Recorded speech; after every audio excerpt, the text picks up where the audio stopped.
चलिए दोस्त, बात करेंगे अभी फोटो के बारे में। मु जो फोटो विषय कहूँ आपण को डैशबोर्ड फोटो उपर कहूँ किसी कथा।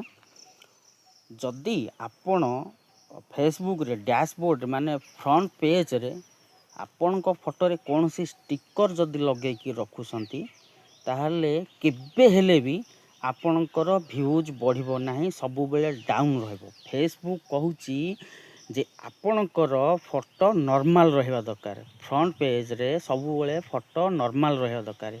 जदि कौन सी फोटो आपण डैशबोर्ड रे लगे कि रखुसंती जदि स्टिकर सेथरे रहूची ताहले आपणको आपणकर व्यूज आसीबो नाही केबे हेले। तो सांग माने डेरी न करिकी जल्दी जल्दी आपणको फोटो डिलीट करंतु आ ओरिजिनल फोटो रखंतु, कौन सी स्टिकर से फोटो रे रखंतु नाही। जदि वीडियोटी भल लगी ताहले गोटे लाइक करेंगे, आ गोटे कमेंट करेंगे, आउ छोटा सा प्यारा सा शेयर कर देंगे।